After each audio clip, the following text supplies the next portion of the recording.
Yeah, I think the English people are definitely not that long on average. Well, I don't know. Your mother can attest otherwise, but All right. Oh. Let's Anyway. get to fucking E3. No, I don't want to fuck E3. wait, isn't he like a wrestler? If Oh, you say EC3. so. That's right. EC3 is the wrestlers. You know who's easy? Your mom.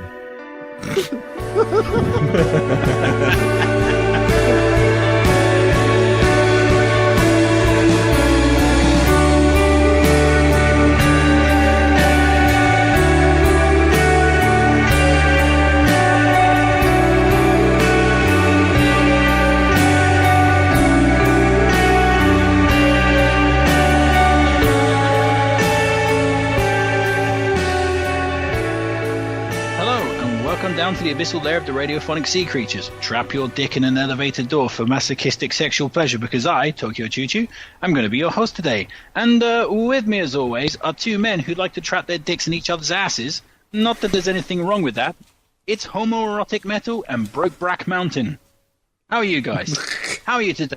How are you today, homoerotic metal? Oh, fuck off. No, I'm fine. I don't have an elevator. And Breck doesn't live in my vicinity, so both your theses are wrong. Well, My dick is just that long. That's the, Yeah. that's the problem. That sounds If you see, painful and basically- problematic. if you see human metal snaking a hose down a sewer, that's not a hose. Okay. Yeah, that sounds like a personal problem. I don't know. Horrible. Chucho, how are you? I'm okay. It's World Cup season, so yeah, damn. I've been enjoying as many games of the World Cup as I can. I get like properly into the international spirit of things. Yeah, me too. well, Germany lost its first game, though. What a bummer. Yeah, I watched that game. Poor Awesome. Germany. They never win anything. Well, you know, they're the champions. Something is expected of them, and they failed to live up to those expectations, at least for now. Yeah. We'll see how they fare on Saturday. That was an exciting game though. That Mexican counterattack, brilliant stuff. Yeah, I've watched like loads of games. I watched like Egypt and Uruguay and like Russia and Egypt. There's Egypt again. Got Assassin's Creed brain probably. But yeah, I've been watching many different countries' matches, and it's playing havoc with my schedule because I have to keep staying up till 5 o'clock in the morning. But aside from that, it's great fun. Anyway, enough about soccer because let's face it, nobody cares about soccer, especially Brack, whose country's not even in the. Nope, not this time. Oh. What a shame. So that's sad because Robin was my hero, mainly because he was bald. But And old and bald, yeah. He's not that old. He's as old as me, and as Yeah, Chuchu. my secret is I am actually secretly Robin. Unfortunately, I have no Batman to take me under his wing. So, Human Metal, what have you been watching, doing, or playing in recent time? Well, funnily enough, two things that will come up in a later segment, kinda, too. I have been playing or revisiting Last of Us, the first game, the remastered version on PS4, because I played it when it came out on PS3. I loved the game, and I thought, hey, the second one is coming out rather soonish, probably. So I want to, revisit the story again and also play it in better quality, 60 frames and everything, and want to see if most of the game holds up, and it does. I mean, I'm not through yet. I think I've completed it halfway now. Also played the DLC for the first time, which I haven't done the first time that came out, and yeah, I still love it. I think it's a fantastic game. It's great. Enjoying it very much. I still love these characters and how they're written and their dialogues and everything. And weirdly enough, the game that's more about kind of stealth than actual, shooting, if you want to approach it that way, has better shooting mechanics than fucking Uncharted, and it's from the same company. I don't get it. I really don't. But that's how it works. Weirdly enough. Yeah, so that's that. And the other game I checked out is came kind of out of nowhere. I didn't pay attention to the backer bonus stuff for the Bloodstained Kickstarter, which is a new game by Koji Igarashi, the guy behind a lot of Castlevania stuff, and which is basically spiritual successor to Symphony of the Night. And they released, just for people who backed the game, on a specific tier, and for other people to buy, a little bonus game called Bloodstained Curse of the Moon, which is basically a new Castlevania 3 Dracula's Curse.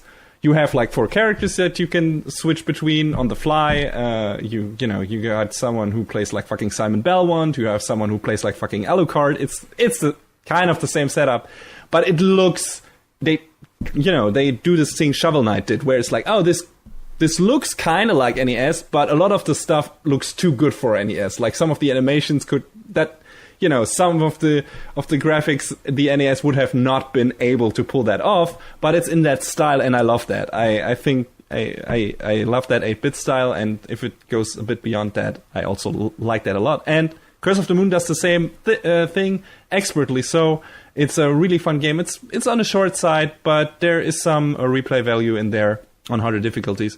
Alternate routes and everything once you got all the characters. But yeah, gameplay-wise, it's super tight. It's super fun. If you have played a Castlevania game in your life before and liked it, or some of them, I definitely recommend this one. It's a short, enjoyable ride. I really, really like that game. So yeah, I hope the main attraction will fare just as well, but we'll get to that in a later segment. All right. A short, enjoyable ride. That's what Human Metal refers to his podcast. Also, you said like the NES. The NES can't pull it off, but the NES is such a sexy machine. There's almost no one it can't pull off. Mm-hmm. Well, you included. Yeah, damn. Like, we literally have an episode called "Dick in the Famicom." That's true.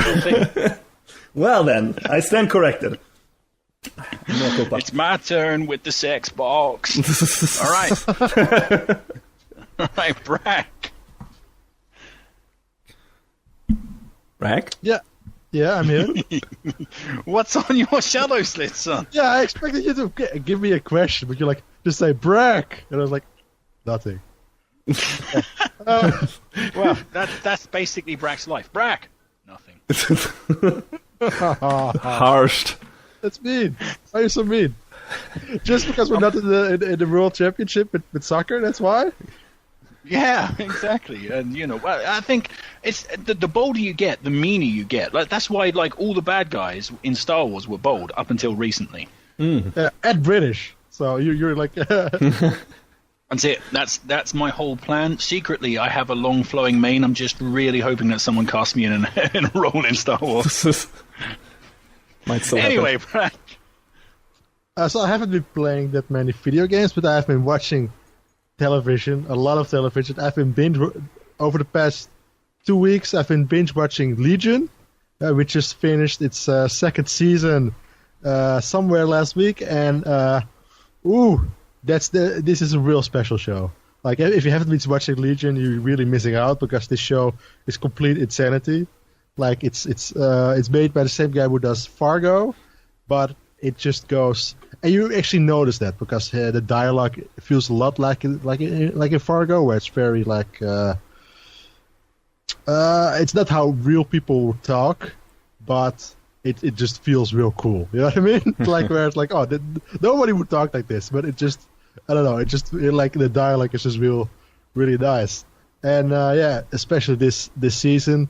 Because they cast the new actor to play the bad guy, because the bad guy can change like hop bodies, and he doesn't really have a body at the moment. He's like a X-Men mutant, and he doesn't have a body. Well, it's set in the X-Men universe, right? It's set in the X-Men universe, sort of. Okay. The main character is supposed to be Professor X's son. All right. But Professor X isn't in the show as of yet. But yeah, they cast a new character to play Farouk, also known as the Shadow King, and that actor is so charismatic as in the role, just so like gleefully evil in a way, even though he's not really all that evil, but he's very much, like he's enjoying being the bad guy, and it's really fun to watch, and all the performances are great. My only problem is that it's at times too hard to figure out what's actually going on. Like, you don't know if this is like happening in real life, if this is happening in someone's head, and you're not sure in whose head it's actually happening. Like, it's kind of insanity in that way. But I'm enjoying the hell out of it, and it's a real good show. And the ending had a lot of people angry. Like there are a lot of discussions about it, a lot of thought pieces, and I actually really enjoyed it because it's funny that this show is meta in a way where throughout the entire season it's explaining stuff about like reality and how we shape our own reality and how we create our reality the way we want it to be, and we look for facts that support our reality instead of like the other way around. Look for facts that are true to make sense of reality, but like we do the other same way around. We only look for facts that fit inside our own reality. Yeah. And the funny thing is that the fans of the show, a lot of the fans of the show, and a lot of the haters of the show are actually doing that same thing that they are like warned to not to do throughout the show. It's kind of insane because they're like there's like a really big event at the end of it, and a lot of people are looking for facts to either support their theory and to support the character they like, or the opposite way around, where people are avoiding facts so they can support the other character, or like they only look for the certain type of facts that support their view of the show.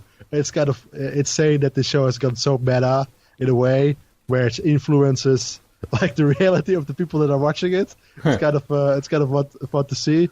I'm not sure if that's actually like something they went in to do, or it's just like a happy accident. But it's very interesting to see, and it's like it's a good time as well. It's a good show. Go watch it. Yeah, I got kind of like a spoiler for you, Brack, because you wait until Farouk's partner comes. His name is Bradshaw, and he's a total badass. And together they make this wonderful thing called the APA. Then later, unfortunately, Bradshaw turns into this like Wall Street jerk kind of guy, who's a legitimate bully in real life. So, yeah, prepare yourself for that.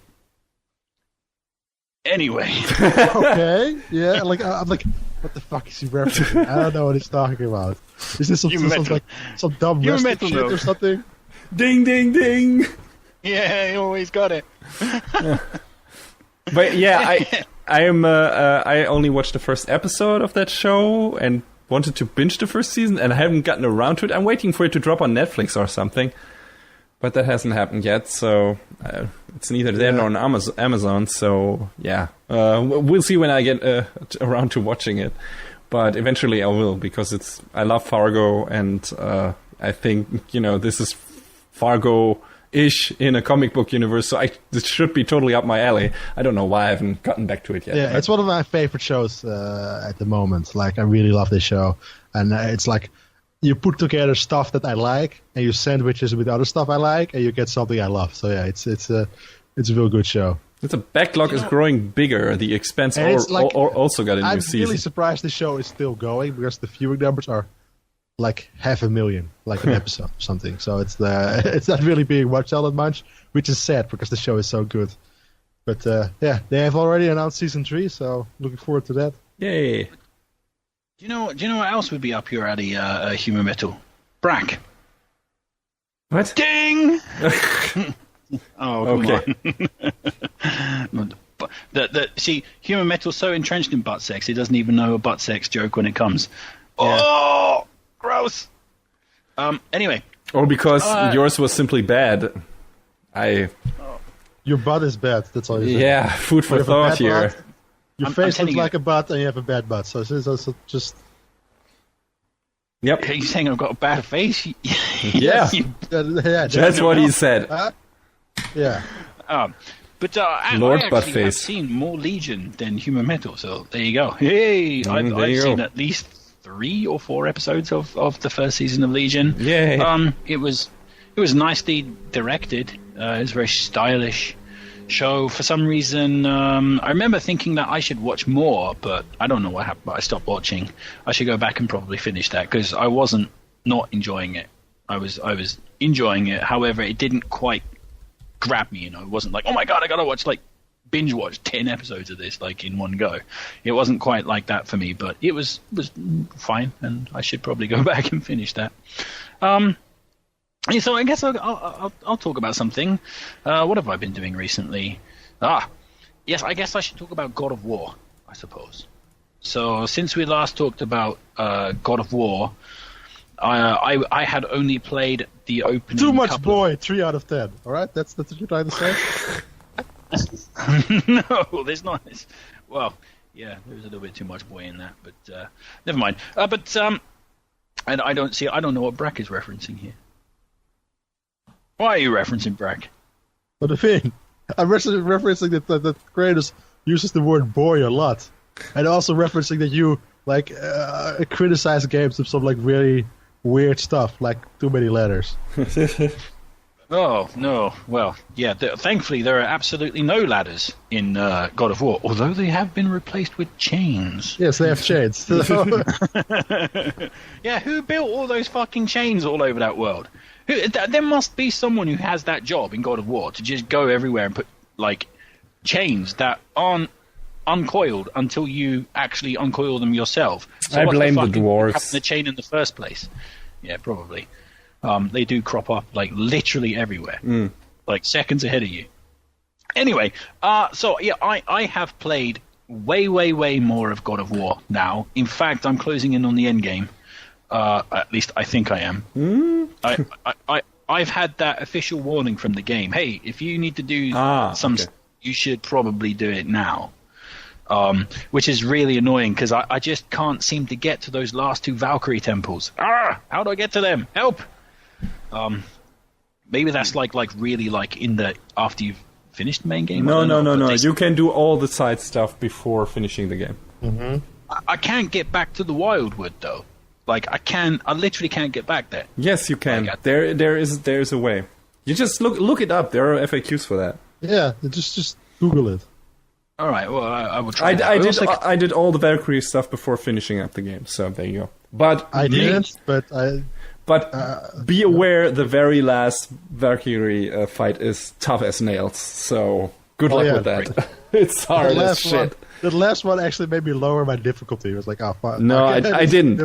I just tried all different combinations of armor until I got it and skills, and then I kicked that bitch's ass, and that was very satisfying. Holy shit.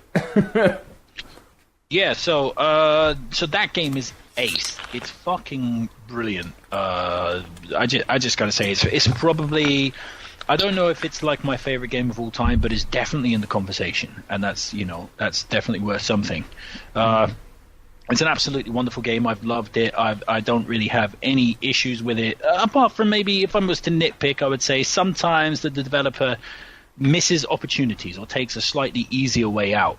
For example, the whole thing with like Helheim is basically is kind of crappy, isn't it? And that whole thing with the floating ship and stuff, that's kind of I don't know. It feels a bit undercooked, but you know. Yeah, but however, with the amount of good things that game gives you, that's really nitpicking. It's an easy 10 out of 10 game if I was going to give it. I think it's one of no questions asked. I think it's one of my favorite combat systems in a 3D game in quite a while. Like I thought I wouldn't like it because, you know, you gotta turn around quickly and a lot of crowd management and stuff like that.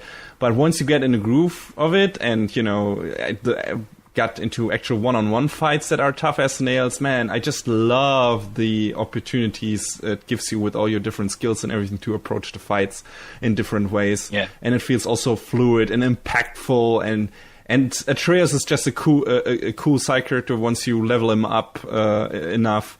It's a great help, and combining that with your own skills and everything. Yeah, I really, really, really dig the combat in that game, which is weird because, you know, the first 3 God of War games feel more combat heavy, but the combat in that was way more superficial. Like, was only, you know, hit, juggle, the end.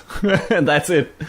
This one feels much more thought out, and I really like it. Like you say, that the fights with the Valkyries the fights with the Valkyries are really good. You know, you need to be strategic and find their weakness and hammer them like that. That way, it's great. And yeah, I love the combat. I can't get enough of it. Right now in the game, I'm actually doing stuff in what's it called, Muspelheim or whatever. Muspelheim. Yeah, the fire realm. So Yeah. I'm doing those challenges, and it's usually those sort of horde mode challenges are, boring as fuck. But Yeah. the combat is so fun in God of War that it's Yes, just, it was I'll the same never for get me. tired. And what I also like is that like the most of it it's a challenge room stuff, but there's like story going on still. Like the characters are still talking about like what's going on in that world and going on in like that what's essentially is like a challenge room option, which normally is like pick a room and then fight. But here it actually has like still character development going on at the same time, which is kind of insane. Yeah, it's amazing. I've done all the side quests. I've done all of them. The only thing that's eluding me is the last 2 Valkyrie rooms, which I'm gonna, get to. Just fantastic story. Like Brack, I love the Norse mythology stuff. I love when you're on the Lake of the Nine, and then one of the characters starts telling you stories about various different parts of mythology. Our story That's is dick great most stuff. of the time. A lot of the time, how the gods are just total dicks. And so When Chris Hemsworth plays this game, he's just going to cry. Yeah. I also loved like the presentation in general, and speaking of the Lake of the Nine, like the first time you encounter Jormungandr, the Midgar serpent. It's a sight to behold, and it's just cool. It's just a cool fucking game. Yeah. One of my favorite parts of the whole game was like exploring the Lake of the Nine when you're in like the Iron Cove or whatever. It feels like Disneyland somehow. That's fun. That's fun that you're saying that, because the characters actually said that they use Disneyland as like inspiration for designing that world. Yeah. Yes, Cool. because Disneyland is one of those places that's perfectly designed for like, from this place you can go to all the places, even though it feels still like a journey type thing. So they actually use Disneyland or Disney World as inspiration for creating that world. Yeah, as someone who's been to Tokyo Disney a bunch of times, I can tell you they're pretty accurate, because like when I'm going, it's like, now arriving at Iron Cove. Hey, what's here? You kind of like visit all the attractions. It's great. So yeah, I just absolutely loving God of War. I think I'm very, very close to the end, and I'm going to really look forward and finish that. If it wasn't for the World Cup, I would have finished it already, but unfortunately that has sort of taken my attention away. Soccer ruins everything. Well, yeah, or makes everything better, depending. Yeah, point of view. Depending on how many times you get beaten up by British soccer hooligans. Yeah. Anyway, and with that, we're going to move out of the shallows and into the depths.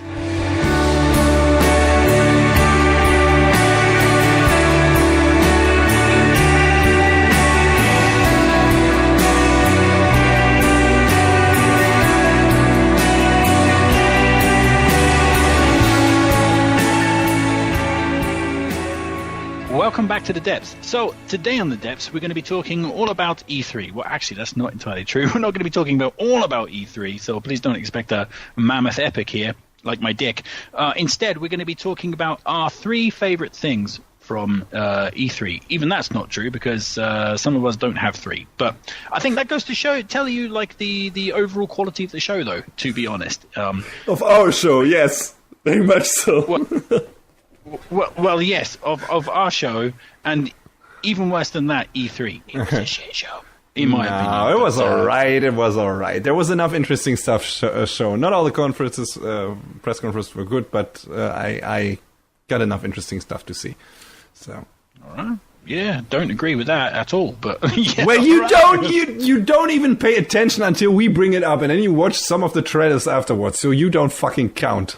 Right, human metal. That's not fair. That is completely. Yeah, that is not fair. I don't give a shit. Yeah, but the thing is, like, But he's right, though. Yeah, but human metal is right. Yeah, but that's not fair, Brad. Because I don't even pay attention after you send me the links. See, there you go. All right, human metal. What's first on your list? What was impressive for you?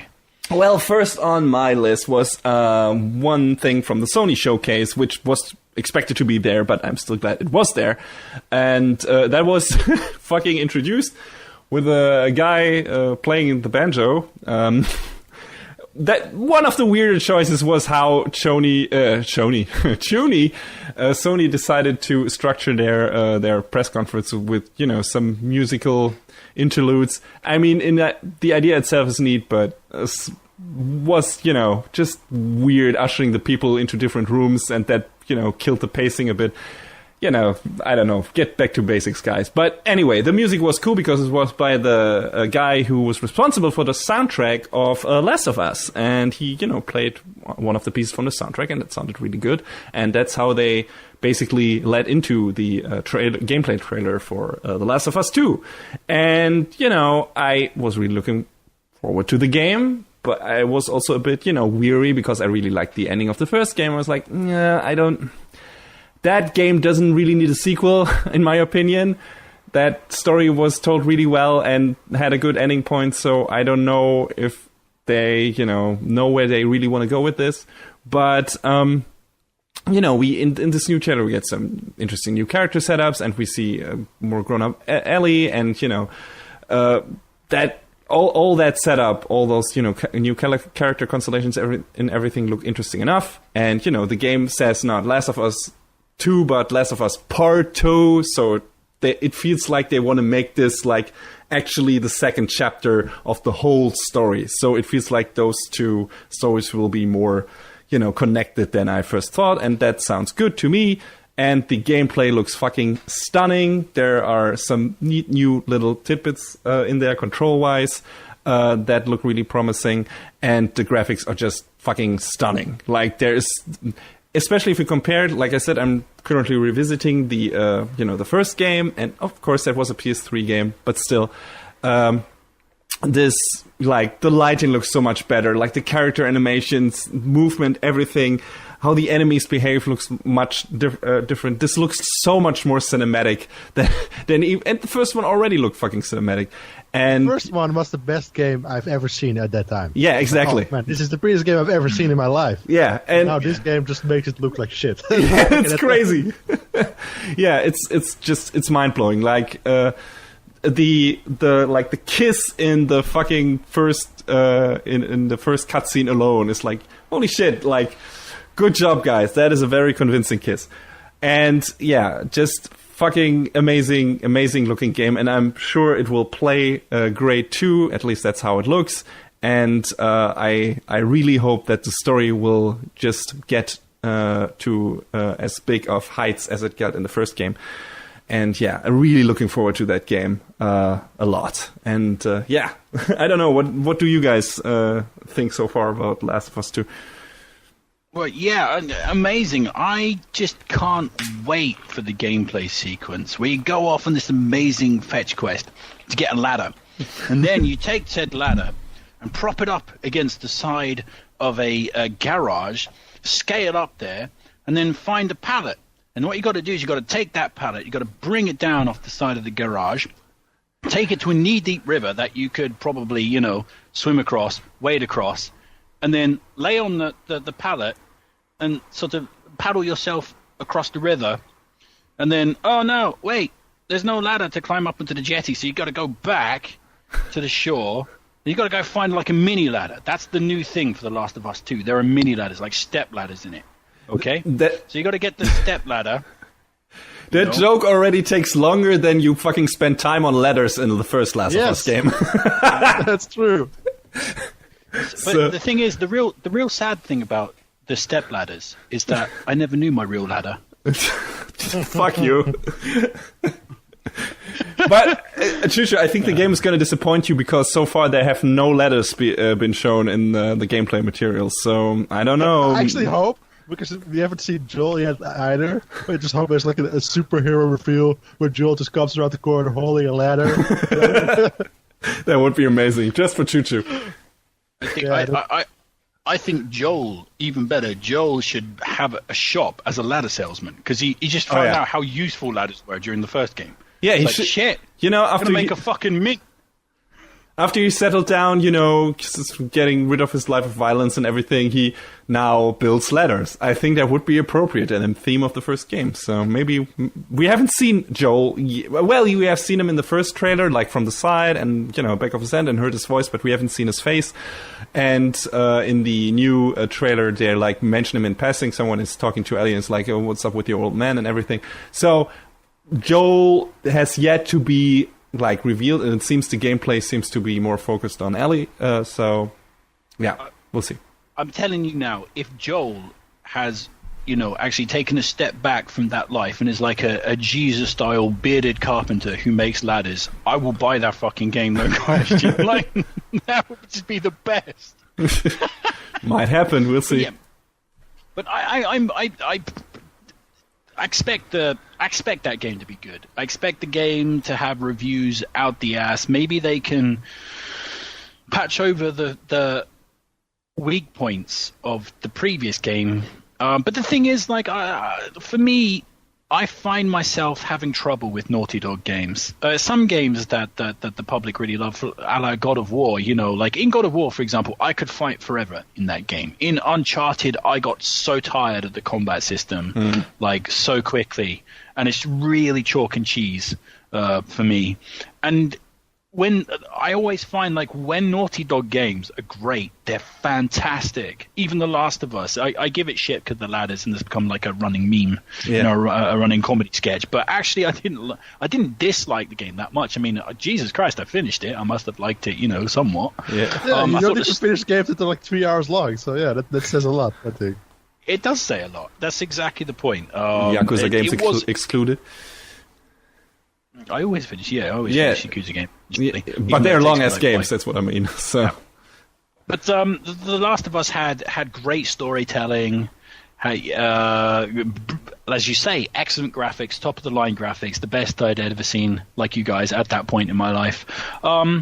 And in general, it had decent gameplay as well, where it came to a combat, sneaking, stealth style game. I actually really enjoyed that aspect of it. It was just nitpicky things that I didn't like. And yes, I did have some elements of the combat which irked me, specifically when you came into an arena in such a realistic game. It just didn't feel natural. It just felt like an arena. There were very handily placed cover points, but hey, it was a video game. But I didn't entirely dislike it. I give it a lot of shit, but I didn't entirely dislike it. So I'm going to keep an eye on The Last of Us 2, and it's likely that because I did play the first one and I did really enjoy the story. I really enjoyed the story, and some of the choices that you got, for example, like at the end of the first one, in your frame of mind, you could choose to kill the doctors or let them live, and I think that said something about you as a player and how you were like connecting with the story.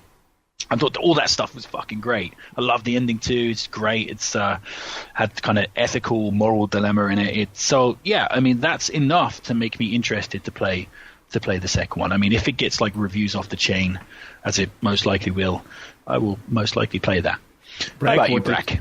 Oh, I'm looking forward to it. I haven't even watched the gameplay because I already know I'm going to play it. So I'm like avoiding. Yeah, good choice. I'm avoiding as much as I can.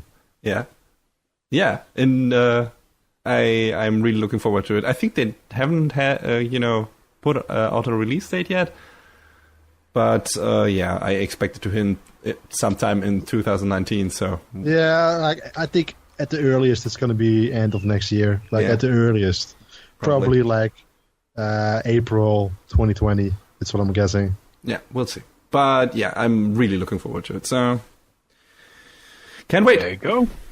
Great. So, Brack, what is first on your E3 list? What's first on my list? Let me check, because I forgot. No. I literally forgot what I put on my list. No. First on my list is Control. Have you guys seen the gameplay for Control? Or have you seen the game Control, the trailer? Yes. Whatever. Yeah, I've seen both. Ah, nice. What do you think about it? Did you like it? Because it's from a developer that I personally really have liked their previous games, like Max Payne, Alan Wake. I haven't played their last game because it's an Xbox exclusive, and me neither. I'm looking forward to this one because it looks very. From what I've heard, it's going to be pretty different. It's going to be very much like a Metroidvania third-person shooter, and it has like this weird sci-fi elements. Like the visuals are very trippy, but also that like the story is going to be like those weird like PT elements or stuff like that. Like supposedly when in the gameplay that reviewers have seen, or that critics have seen. Or students have seen is like at one point you come across a guy whose job it is to just watch this like closet for 24 hours or something for like the entire time. Otherwise, if he stops watching it, like the world will end. And you're like, you have to help him on the side mission or not. And then you're like, oh, sorry, I'm busy. I have to do something else. And the guy's like, oh, please, no, I don't want to keep watching this. I'm like, I'm so tired. And like that's like the weird, crazy shit you're run into. Like a lot of different like sci-fi cuts of sci-fi story elements that are just mashed together in like one big package, and I'm looking forward to seeing how it works out. Like I'm very interested. Like it's not like a must buy just yet, but this is like one of a new IP where it's like I see the potential that it will be a must buy for me. Yeah, I mean, like you, I'm fond of the Remedy games. I like Max Payne 2. That's what I play. I hadn't played Max Payne 3 yet. I liked Alan Wake, and haven't checked out, what was it, Quantum Break? Quantum Theory? I don't know. I think that was Xbox One exclusive. Yeah. It's on PC too. I always forget the name of that game. Like for some reason, like one is the fucking company of David Cage, and one is the fucking game. I can't tell them apart. It's fucking. But there's also that. It's also weird because they both have like this realistic actors turned into like real movie actors in the games. Yeah. One guy from Game of Thrones is in there, and yeah. I like the Quantum Break TV show though, where the dude goes back in time and skips through time and helps people in various different. That was Quantum Leap. Oh yeah. Okay. But the funny thing is also the Quantum Break also had a TV show element. So yeah, that's true. Like live action, which didn't work stuff. Apparently because they were super low budget. So yeah, I still want to check that out. I don't know on my PC someday, but for now. But the reveal trailer alone looked interesting, and a lot of people said it reminded them gameplay wise of PsyOps, which I've never played. But it looks interesting. Just the stuff that you can do as a character, all your weird fucking. Telepathic powers and everything looks really fun. So if the story is, crazy mindfuck too, I'm very much into that. So yeah, what's not to love? Well, you had me at Metroidvania, but however, it does look interesting, but I haven't really paid attention to the nitty-gritty like you, Brack. I've only seen the gameplay demo and the initial trailer. I've not delved into anything beyond that.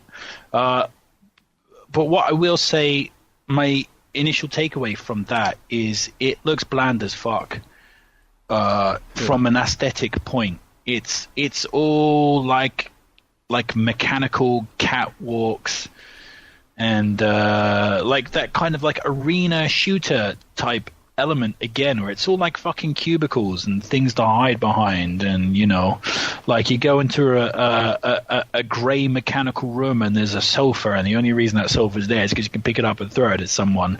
It has that type of element to it, that type of typical like low budget third-person shooter-ish element to it, which I was not impressed by that. However, hearing that it's Metroidvania, and they might just be showing that element of it, but there might be like a trippier element to it, like you say, because in the trailer you saw some trippy-ish type stuff, where everything's like twisting, and it kind of reminds me of like Inception style a little bit.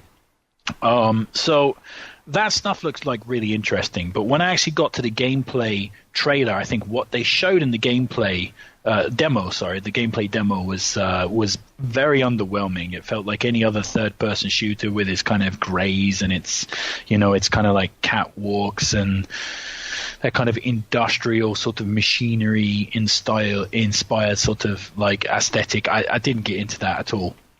But we'll see. For me, it really depends on how the game develops, what media they show, and the reviews of it. I mean, if everybody says, "Oh man, this is like such a trippy, like fantastic experience," yeah, it's possible to pick up. But first impressions, I don't know. First impressions in general, like from the show, seems like a lot of people dig what they saw. I think that and Metal, I dick anything I see. yeah, no, but that and I think Cyberpunk 2077 are like the shows that the games that a lot of people came like really positively away from. I don't want to say positively surprised because everyone expected Cyberpunk 2077 to be great because it's CD Projekt Red, but still, like that and Control, I heard a lot of positive buzz about. So yeah, I don't know. I mean, to be honest, I've had enough of that kind of like mechanical aesthetic. I can understand that.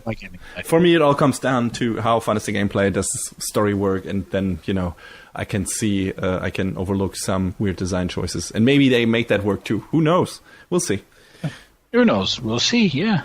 But basically, I'm open to it. I'm not close to it. I'm sort of like, but I am cautious about how that one's going to pan out. And here's a game that everybody should probably be cautious about, and I can totally understand why. And it's going to be a weird one coming from me, judging, by everything that I've ever said about video games. One of the things that I'm interested in playing is Battlefield 5. Okay. Yeah. So there you go, out left field. So basically,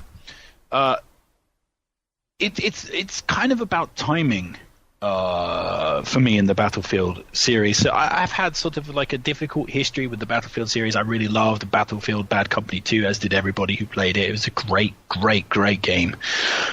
Then Battlefield 3 was one of the worst games that I played on the PlayStation 3. I'm not joking. I hated that game with every sinew, with every fiber of my body. I hated it. But I had to play a good deal more of it than I wanted to because my friend was obsessed with it and kept making me play. And at some point, I just had to say to him, dude, I just don't like this game. And I don't want to play it anymore. I'm sorry. But yeah, and that sort of was so bad that it made me lose all taste for battle, or in this case, Battlefield.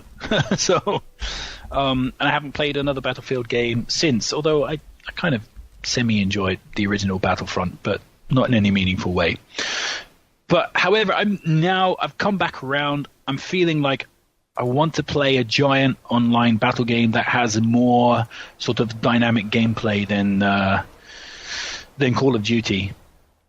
And I really like the setting, the visual aesthetic of it. When Battlefield 1 came out, it wasn't quite the right time at that time, but I did appreciate where they were going. Back to basics, away from all the high-tech stuff. You have to worry about fucking drones and jets and all this, that, and the other. Like, back to just a man and a gun. Because sometimes in first-person shooters, that's all you need. A dude, a gun, and someone to shoot at. Like, it's simple. It's easy to understand. So, like, World War I was probably a more interesting setting. However, World War II has its own benefits. You got the really cool fighter planes like the Messerschmitt and the Spitfire and all those kind of like iconic planes. And I'm looking forward to actually experiencing air combat in that, because the best part of the Battlefront games was the I forgot what it's called, the Starship mode, where you dogfight with TIE fighters and X-Wings. And as cool as TIE fighters and X-Wings are, there's an argument to be made that Spitfires and Messerschmitts are cooler. I mean, I don't know about that. Maybe, perhaps. I'm just going to say one thing. I've played Battlefield 1, and it's definitely not that much simpler. Like, you think it would be simpler, but they still have like a shit of gadgets and other kind of stuff that make it very complicated. Like, it's...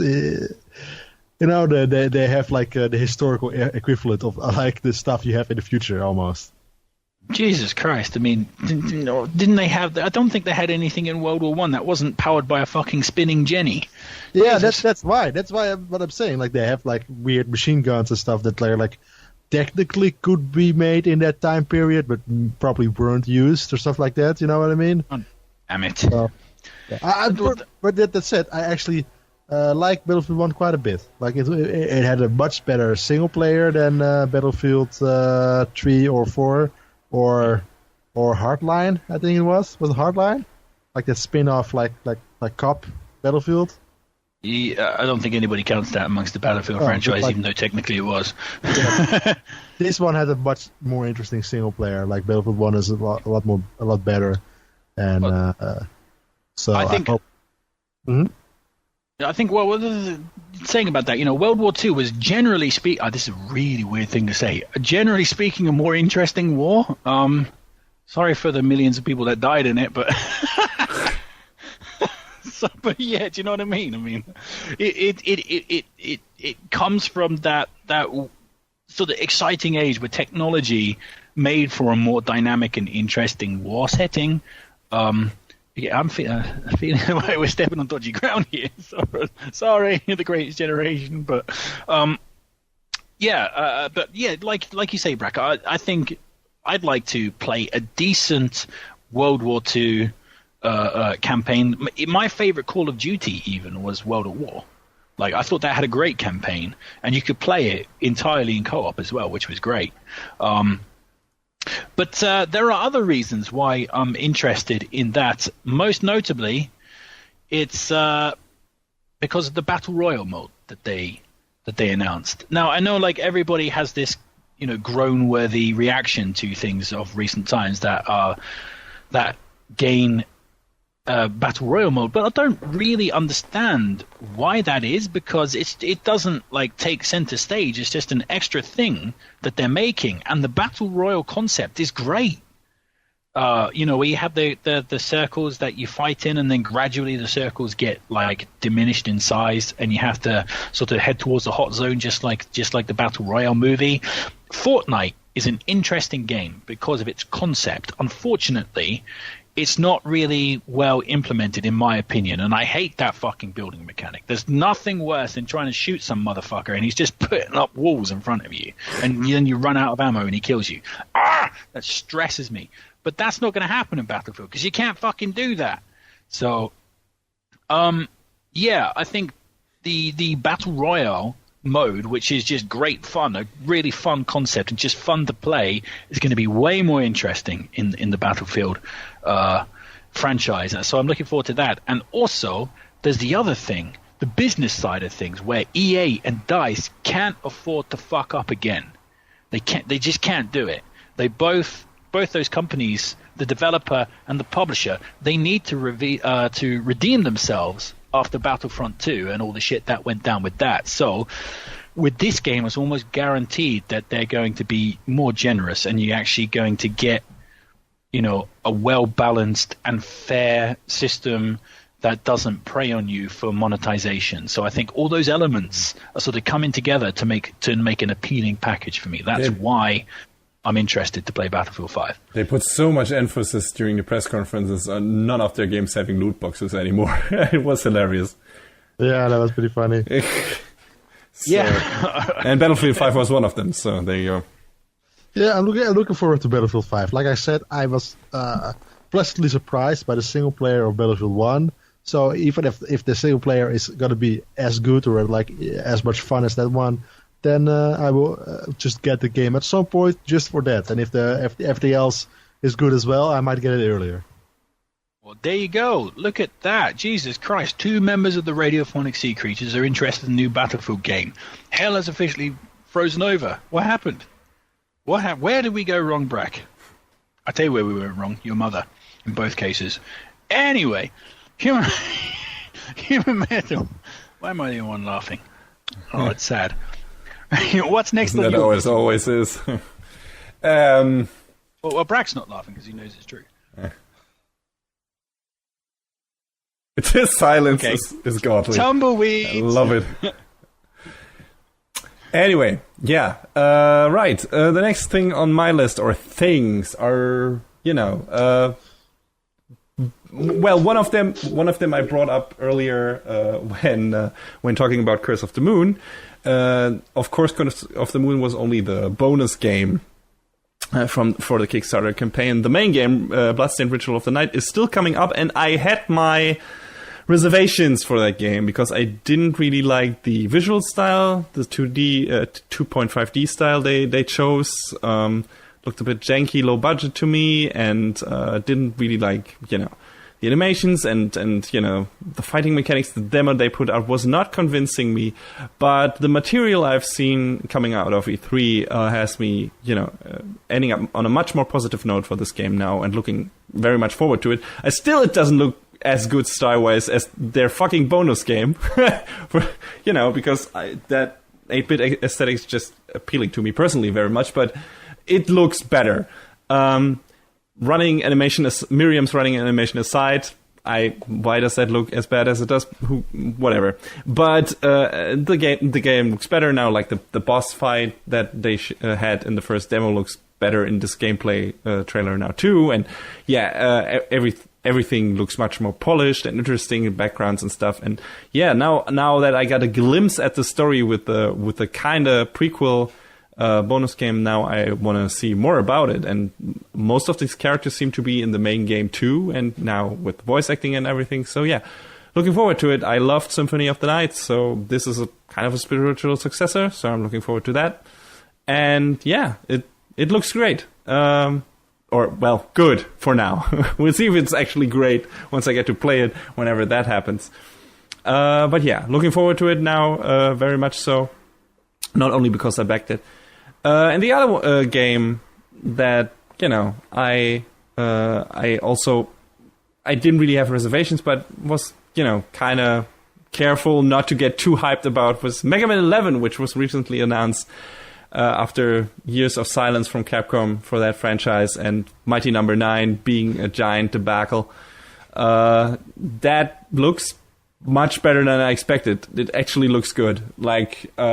Better than Mighty Number 9, definitely, just in terms of graphics. It still looks like this is gonna be a digital-only game for, a lot of regions. But this looks fun. It looks like a Legend Mega Man game. They got some new mechanics in there. The new bosses on the cover look cool and everything. And I'm really looking forward to playing a good fucking side-scroll Mega Man game again. It's been a while, and it's one of my favorite franchises, if not my very most favorite franchise. And I think this looks very promising, and I hope this will be not like Mighty Number 9 and will actually be a good game. Right now it looks like it, but I don't know, but I'm cautiously optimistic at this point. It looks like they got the right people on the job, and those seem to be passionate people, and want to try their best to make this a good Mega Man game. So here's hoping. I'll see, when is it coming out? October? I'm not sure, but sometime around that. But it's not going to be much longer. So hopefully it will be good. All right. Any of you guys gonna check any of those games out? I don't know. No. Yeah. To be honest, I've got to be honest there. Those are not my type of games. I'm not a big Mega Man fan. I've tried to play through a few. I finished Mega Man 2, which is supposed to be the best one, I think, right? That's what people say. A lot of people say that, not in my opinion, but but at least I finished Mega Man 2, which I enjoyed. But you know what? I enjoy Shovel Knight a whole lot more. That's all I'm saying. I don't think this new Mega Man game will have to live up to the excellence of Shovel Knight, but that also combines a lot of different pieces of the 2D platformer genre that I really like. So it's hard to comment that, but we'll see. I don't know. Well, I guess I'm sort of more in the wheelhouse than Brackett, certainly. Having I think 2 years in a row is like Shovel Knight was my game of the year. The next year, Axiom Verge was my game of the year. So if those games are going to appeal to anyone, I guess it's going to be me. However, I just don't. The only Mega Man game I've enjoyed is Mega Man X, and I enjoyed that quite a bit on the Super Nintendo. But that's probably the best one. So there you go. Right. I've never really enjoyed any of the others, especially some of the modern ones. When they sort of revamped the 2D style, I tried some of those, and I just didn't gel with any of them. I gelled much more like Axiom Verge and Zeo Drifter. And where it comes to like Symphony of the Night, I know it's really terrible to say. I just don't like Symphony of the Night. Like, I played it. I've not ever been able to finish it. That's weird. You're such a Metroidvania fan, and that's one of the archetypes for that. No, that's the thing, though. I'm not a Metroidvania fan. I'm a straight-up Metroid fan, I think is the difference. I guess. Like, because I love, like, Zero Drifter, that's Metroid. I love it. Like, Axiom Verge, that's Metroid. I love it. Like, I think when they add in the sort of Castlevania bits. elements, my interest severely goes down. Okay. So, I don't know, that's just me. But, you know, if everybody says it's like the best thing ever and I should try it, that probably won't happen. I should try. But I hope people, you know, it will turn out to be a good enough game that people like it. But yeah. Though, as you said, Human Metal, I hate the 2D, I don't like the visual aesthetic. I think the 2D stuff is great, but the 2.5, it just looks janky. It just looks nasty, like an old PlayStation game. I mean, Symphony of the Night is also an old PlayStation game, but that was made with sprites and not, you know, 3D models. So there's a difference there. And, you know, I like that style more than this one. This, you know. I like this, how Symphony of the Night looks better than this one. Yeah, definitely. No question. I know why they went that way, because, you know, it's cost effective and everything, and that's, you know, the current style of 2D games if they don't go completely back to 8-bit and everything. But, you know, I wish they would have gone with, you know, sprite work for this too. But how is that cheaper than sprite work? I don't know. Like, just make gorgeous looking, like 16-bit, like 16 to 32-bit 2D games. I mean, if you made a really good looking Metroidvania game that didn't end up in 2D, 2.5D, like everything else, that just stuck to the, you know, the old tried and tested proper 2D sprite work, that'd be amazing. I'd be down for that. Sure. I'd be way more interested. Way more. Say what you want. Some people say that graphics don't matter, but they do, and that kind of art design really, really matters in that type of game. I mean, there are some 2.5D games that look amazing. Look at fucking Ori. You know, the newest Ori in the Blind Forest game, what's it called? And the Will of the Wisps. That game looks fucking fantastic. It's ridiculous. I think that's one of the prettiest 2D games I've ever seen. But then again, that probably got a bigger budget than Bloodstained, so... there you go. I don't know, but yeah. If you got the right people and the right amount of money behind it, you can make 2.5D look really good. But it seems they were, you know, operating kind of you know, on a half budget here, and did the best what they could with what they had. But we'll see how it turns out in the end. I'm still looking forward to it. The last few Street Fighters look great, and those are 2.5D games, I think. Well, great. I don't like. I prefer the old style, to be honest, Brack. Yeah, I mean, they don't look horrible. Well, some of the backgrounds in Street Fighter V look atrocious, but and a lot of character models in Street Fighter 4 looked atrocious, in my opinion. But you know, it's nothing. You know, I would like to see something style-wise, and that is also kind of 2.5D. In the vein of, you know, the ArcSys games, like that kind of, you know, like Dragon Ball Fighters, where they take 3D models and draw over them with, you know, to make it actually look like fucking 2D work. And yeah, that's great stuff. And or fucking King of Fighters 13 it was. I think that's also a really good looking 2D game. So if we could get a game in that vein, but I imagine that's a lot of work, so... I would definitely take the like Street Fighter Alpha 3 style 2D graphics over the Street Fighter 5 style. Yeah, me too. Kind of 3D graphics. But however, talking about fantastic mix between 3D and 2D that just fucking nailed it was BlazBlue. Jesus. Yeah. That game looked crackerjack. Yeah. That's the same guys as Fighters, right? Yeah, exactly. It's all ArcSys. It's their brand now. This anime, you know, shading type. And I think the way they did it is, like I said, they, you know, render 3D models and then they just drew over them. And I think they do that recently, but before that, I think they were like just completely 2D. Yeah. But I'm not sure. Yeah. But now they have to do it because they actually want to do a camera pan arounds and everything, you know, in Dragon Ball Fighters, they do that. So, I don't know how they exactly do it there, because that's also, again, a different kind of cell shading. That's, again, a different type, of character modeling than they did in fucking BlazBlue. So, yeah, but, something like that. Something in the vein of that. Something, a look that looks like that, and in a 2D game where you could sometimes maybe go 3D, but otherwise it looks like this pristine, clean 2D artwork that looks like it's drawn. That would be great if we could get, a fucking Metroid game, a fucking Castlevania game, fucking Mega Man game that looked like that all the way through. Holy shit. I would kill for that. So, yeah. But don't. About to say, you're making me nervous. You are German, after all. So, Brack, what is next on your E3 list? Next on my list is a surprise, sort of. I think every event, doesn't matter for the last 4 years or something. Everybody's saying, "Oh yeah, you know what? Oh, they're gonna reveal Devil May Cry next. Oh man, they're gonna reveal Devil May Cry. Oh, I think this year they're gonna reveal Devil May Cry. Oh man, I think they're gonna reveal Devil May Cry." But this time they actually revealed Devil May Cry 5, and it looks like a Devil May Cry game. Yeah, that's.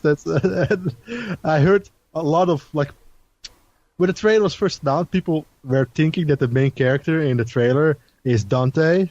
You know that the Devil May Cry fanboys are kind of the worst. They're literally the worst. They thought it was not Dante from the old games, but Dante from the reboot, from the Ninja Theory thing. Dante from the Ninja Theory game, which I actually really enjoyed myself. That game. Yeah, me too. I thought it was a great fucking game. Yeah, it just wasn't the game. There's one DMC game that's written by an Oscar winner, and it's not one of the Devil May Cry games. That's what I'm saying. Yeah, it's the DMC, exactly. Yeah. No, that game was great. So, but this is not that. This is a continuation. This is picking up after 4 because the main character is Nero, apparently. Again, who was kind of or half part one of the two main characters in Devil May Cry 4. Yeah, and he has the metal arm and stuff. Yeah, exactly. Which also made it more fun to play in Devil May Cry 4. Yeah, there's hacking, there's slashing, there's hack and slashing. It looks like pretty old school Devil May Cry, and I'm looking forward to it because those type of games aren't being made all that often anymore.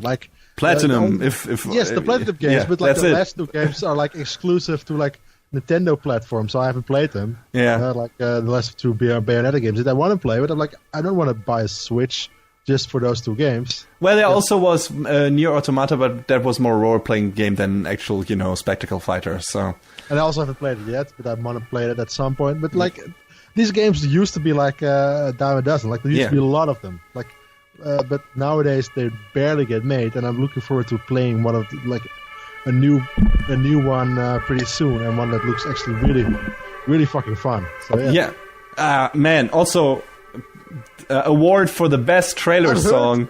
I think somebody heard that you were gonna kill somebody, and I heard coming. Yeah, sorry. Ambulance. I thought it was just German rave music. German rave music is just the sound of police sirens. No, it was an ambulance. I'm sorry, guys. But speaking of pleasant noises, the trailer song for Devil May Cry 5 was fucking amazing. Just the right amount of cheesy dance rock metal thing that I expected from a game like that. Just all out dumb crazy, and with the fucking glorious line, "Pull my devil trigger" in it.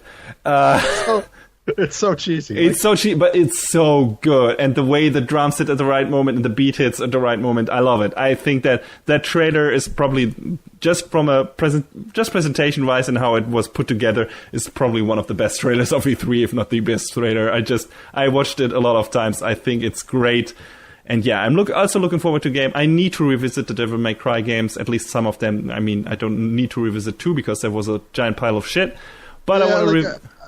I personally, 3 and DMC are my favorites. I tried 1, I just couldn't get into it. It's been so long. 4 is okay. Yeah, I've only watched someone play through 4, so I have not first-hand experience. But we both agreed that the parts with Nero were more interesting than the ones with Dante in that game.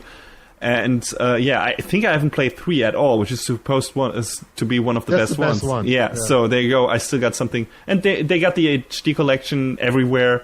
I can play that on Steam, and we'll see. I want to go back to that before that game comes out, which is rather soon. This is coming out like before March of 2019, they said. So, gotta get cracking. But yeah, that's... Wait, there's a Kraken in it? Yeah, that probably. At some point. That wouldn't surprise me. Yeah. But yeah, I also love these kind of games very much. I enjoyed DMC. Like, I thought that was a fantastic game, the reboot. And I of course also love all the Platinum Brawlers. I think Bayonetta is a fantastic series. I love Metal Gear Rising: Revengeance. It's one of my favorite games at this point, which I also need to revisit again. But yeah, really looking forward to Devil May Cry 5. Jesus, it's really confusing having a Devilman anime in recent times and then Devil May Cry getting announced. I always mix those terms up now. Devil May Cry. Yeah. Like it's very Devil cool. May Cry, baby. Anyway, yeah, good stuff. But yeah, that's probably going to be a lot of fun, and yeah, looking forward to playing that. Yeah, Devil May Cry over my lack of enthusiasm and knowledge for this franchise, unfortunately. I don't have anything to say, so I shall keep stum. Sure, why not? That's a fair. Bracketh, what is... Wait, that was your choice. That was my choice. Yes. That was Brack's choice. Okay, so I guess it's me. So I'm going to talk about the Ghost of Tsushima. Yes. So I don't really have much to say about the Ghost of Tsushima. It's not a well-established franchise. I don't have any history of it, but it is cool. It looks beautiful. Oh yeah, that's an understatement. That game looks like next gen. I looked at that trailer and was like, "This is gonna run on fucking even PlayStation Pro." I was like, "Oof." I wonder if that's gonna run as fluidly if they didn't beauty things up, like all the leaves flying around, all the foliage, the grass moving. I'd be very surprised if the game ends up looking like it looked in the trailer. I mean, nothing against Sucker Punch, who made this and who also made the fucking Infamous games. But man, this is a fucking stunning looking game. Yep, it is. But I could see it going because if you look at when all the foliage is on the screen, to be honest, there's not much else on the screen. It's just the foliage. Like, yeah, I guess. But two character models. Yeah, 2 character models and some foliage. I'm not sure if you remember, like, Infamous Second Son was like a launch game almost, and that game looks great still. That's like, true. That game looks very amazing for like an open world game and for like a launch game. So since that time, I think they could. This is possible. I hope. Yeah, and it wasn't perfect either because some of the animations did look janky. They did look kind of. Like I think the running janky. and walking looks very janky, mostly because everything else looks so realistic. You know what I mean? Like everything looks amazingly realistic, but then it looks like he's like doing like that sketch from Monty Python with like the funny walks. Like, that's what it looks like. So that's me worried a bit, but maybe they fix that in time, or maybe I get used to it. I don't know. I'm really glad. So some of the fighting animations too. Well, whilst the fighting was great and smooth and fluid, you could still see there's a bit of janky animation when the enemies go to attack. You can see that transition between standing still and then doing something. Yeah, into it's an a animation, bit too quick, like in certain parts. Where it's like one part of the moving from one part of the animation to the other. But yeah, as Brack said, it's just like if it wasn't like such a technically impressive game elsewhere, you probably wouldn't pay any attention to that. No. It's just the fact that it looks so gorgeous that sort of when you see that animation, it just snags you back to reality for a second. It's like, oh yeah. Do you guys remember, like a long time ago, we did an episode where we talked about like, what's the type of game you really want to see? And one of my pick was that episode was I want to see Red Dead Redemption only with like samurais. And this is the closest we have gotten probably so far, I think. I mean, considering how the Infamous games were structured, that might actually, be pretty close, just in terms of this being more of an open world, actually, than we've seen up to this point, because that's what they've done so far. So I wouldn't be surprised if there's, a quest system and everything. So, yeah. Yeah, supposedly, that's what they said in interviews. Everything we've seen, like in the gameplay walkthrough, that's like a side mission. Yeah. It's like not even a main mission, that's a side mission. Sure. Yeah. That's cool. I mean, it looks really promising. Also, I'm really happy that even though it's an American game, they decided to put a Japanese language track in there for the sake of immersion. Damn, yes. So, Damn. Professional Japanese voice actors and everything. And they even got language training, so they would be closer to the Japanese that was spoken in that time period. So that's also really interesting. That they would invest the time and dedication to that. So yeah, cool stuff. That is definitely. I'm so thankful they did that, because when I was watching the trailer and the gameplay demo and whatever, like, it was, the voice acting was just terrible for me. Because it feels out of place a bit. So the English one, just a bit. I didn't think that the voice actors did a really bad job or anything. It's not. It just feels like this is not like not the setting. The characters, they don't look English or American. So I think probably it might be like way accentuated for me because I live in Japan. I think. Yeah, you know probably. I mean? Sure. I'm like properly used to like. I'm just used to like every movie set in history. They talk old timey British. That's what I'm used to. So it didn't feel out of place for me. For me, like, I'm watching something Japanese, and then any time someone opens their mouth, it's like being smacked in the face with a wet fish. Like, it feels weird, really weird, like disconcertingly strange for me. So I'm so glad that they've got like a Japanese voice track, because I will definitely be playing it in that mode.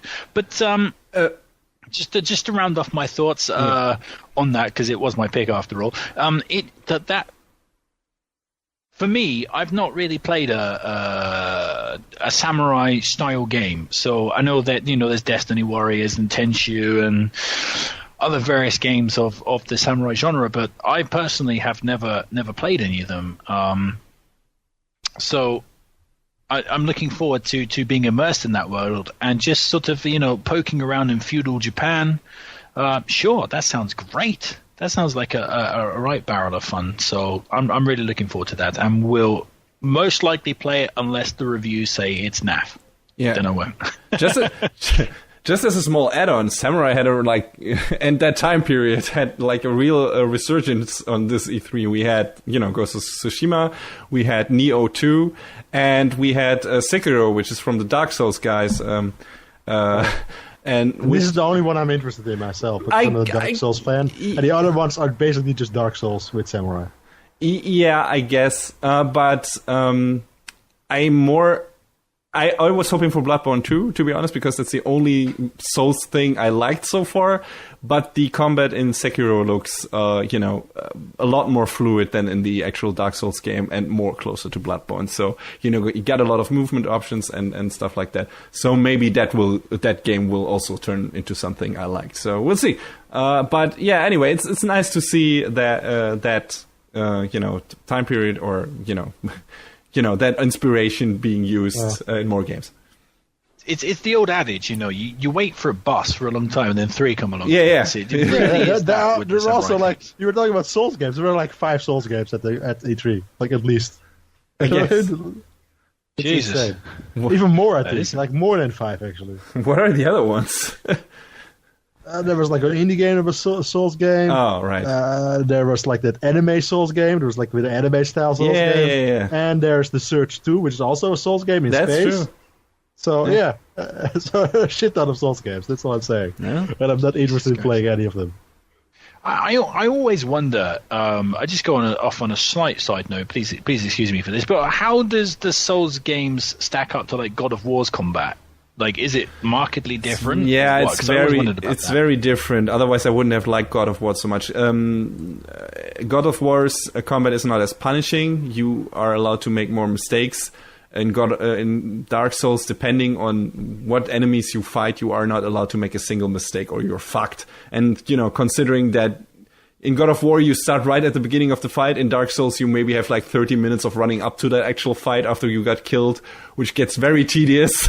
So but in general, Dark Souls is, from what I've played, I'm not an expert, I know that, but from what I've played, is much slower, deliberate combat. You must very slowly plan your moves, and it's much more slower paced and much more, focused on blocking and everything. I mean, God of War got blocking and stuff like that too, but it feels much faster. And I, in general, just like Greg, I'm not a fan of the Souls combat just because it's so slow and deliberate. And I thought Bloodborne was a nice, at least slight departure from that. That's why I stuck to that. But yeah, it's not neither of those are anywhere close to the combat quality of God of War, in my opinion, which is much more enjoyable. But good to know. A lot of Souls fans will disagree, but that's how it is for me. Just not the combat I crave in general. I like it fast. Fair enough.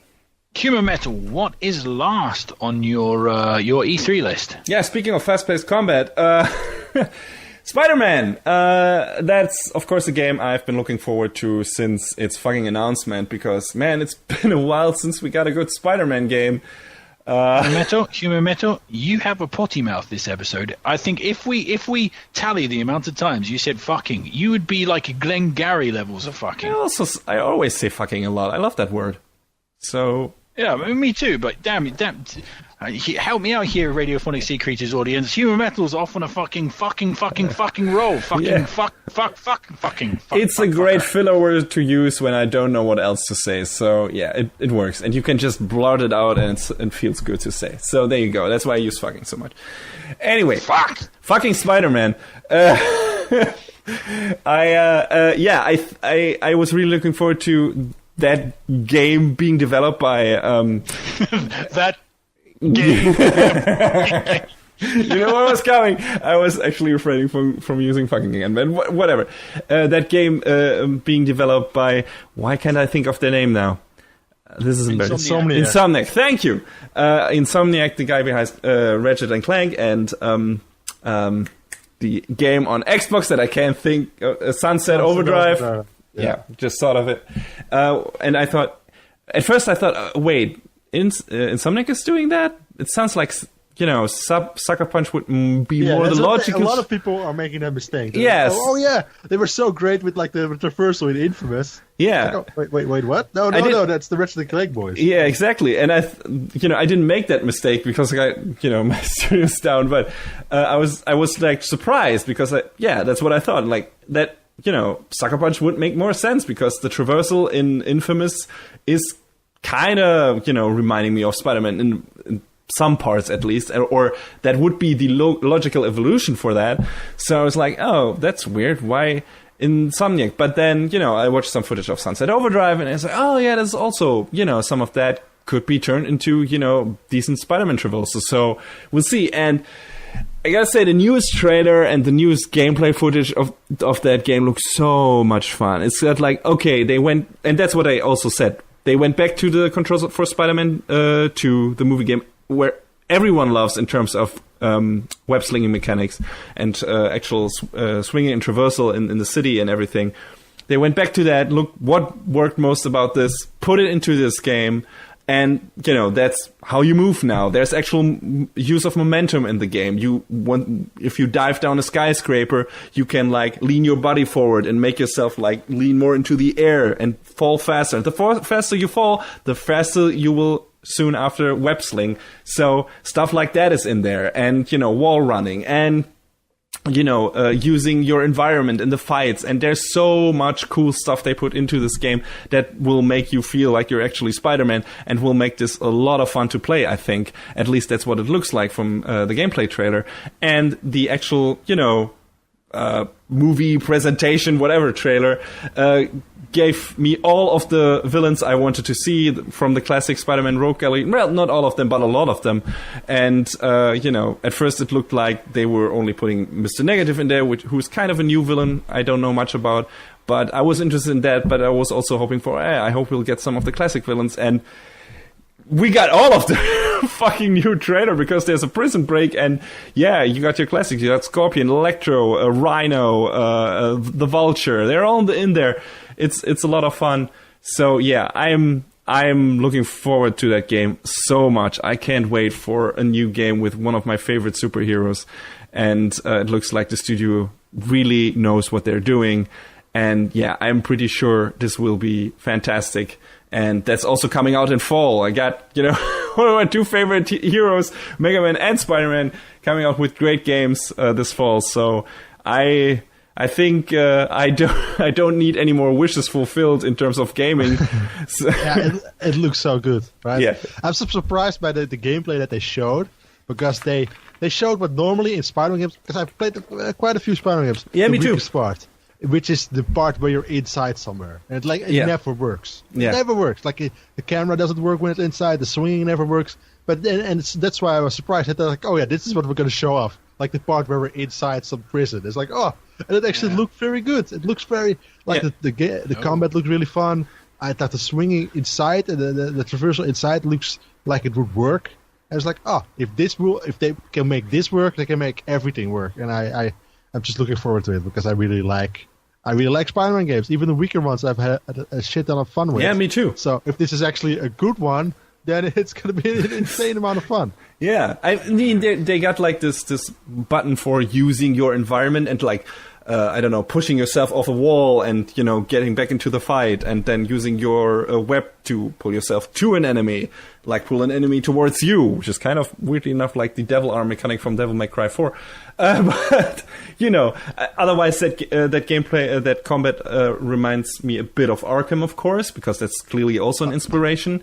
Oh yeah, that's pretty obvious. Yeah. But, which I don't have a problem with, because I like these games. Exactly, but it doesn't seem as counter-focused. I mean, the combat in Arkham seems very counter-focused. This seems to be more evade and direct punch, and then use your web on some environment and use it on the enemies. Like, it seems maybe a bit more varied than Arkham. I think Chuchu wanted to say something, like too many webs or something. Right, Well, no, I have legitimate concerns about the game.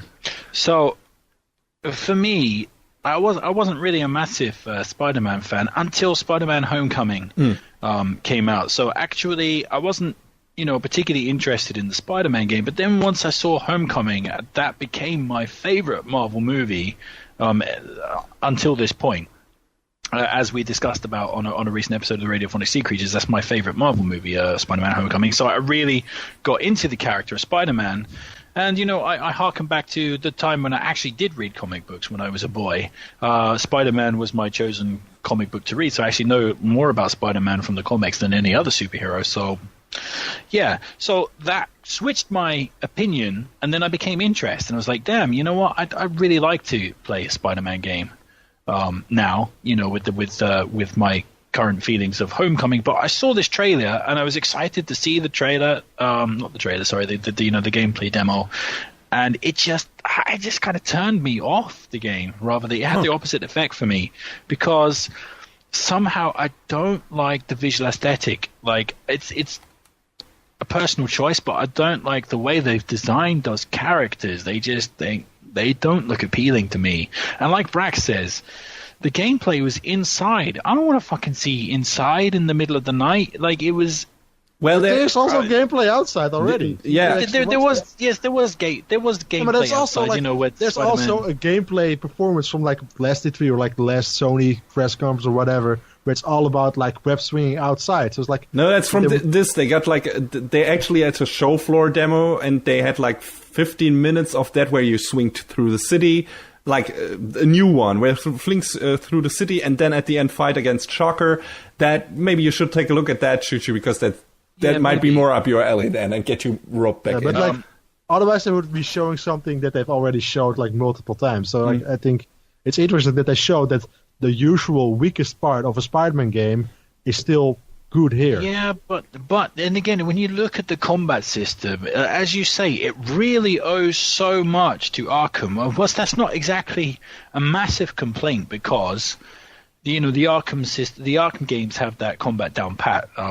That's a really good and kind of focused and fun combat system. But after you've played something like God of War, how do you go back to playing like?